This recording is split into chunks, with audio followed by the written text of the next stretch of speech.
Please subscribe Tito Manny Vlog.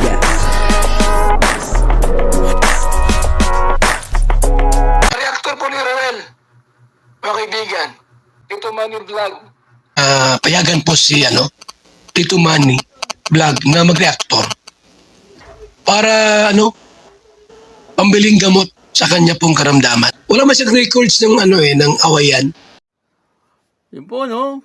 Grabe, no? Talagang sikat na po ang K-Boys, at Kalingap, At isa po sa kanilang mga fans ay itong Miss Benguet, At pumunta pa po ito mismo doon sa kanilang tinutuluyan sa Baguio, At mismo si Kalingap Edu ay nagulat din, Kasi parang siya ang gustong makita nito, Papanoorin po natin yung video at bibigyan po natin ng konting reaction. Pero bago po yan, ako muna po ay bumabati sa inyong lahat ng magandang umaga, magandang tanghali, at magandang gabi sa inyong lahat mga kapatid.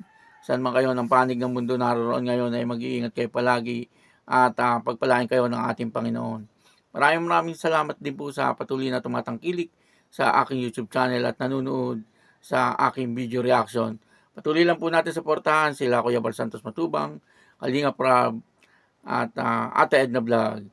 At kung nanonood po tayo ng kanilang mga video, huwag po natin skip yung ads upang sa ganun ay patuloy tayo makatulong sa kanilang adhikain sa pagtulong sa ating kapwa na naghihikaw sa buhay. Ito po, yung video na kung saan isang napakagandang dalaga, pumunta po mismo doon sa tinutuluyan ng Kalingap, Kasi ito po ay parang isa sa mga followers, ng Kalingap at humahanga po ito, sa Kalingap at sa mga K-Boy siyempre.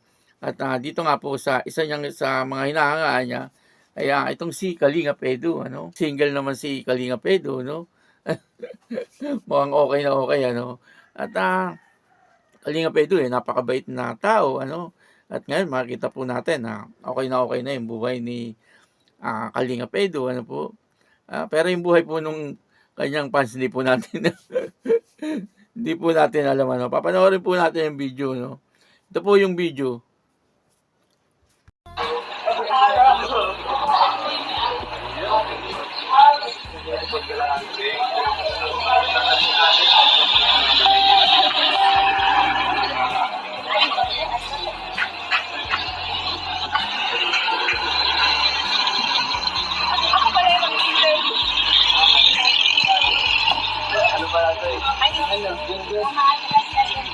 Ganun lang po ako.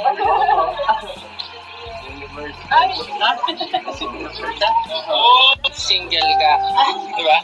Si Miss single ka po? Complicated. Yari si Ito wala to. Papagood vibes lang. Pagod vibes lang po. Papagood vibes lang.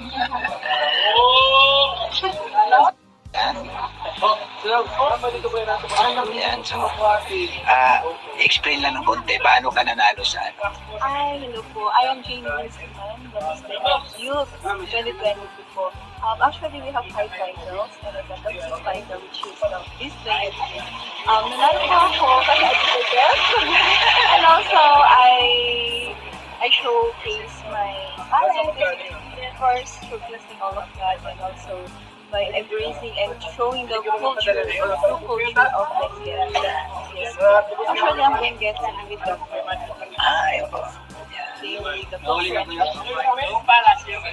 Benguet Baguio. Thank you. Thank you so much po. Punta rin po kayo ng Benguet. Marami rin po tourism spot po. Yes po. Diyan lang po, 6 kilometers away. Thank you. Ayan.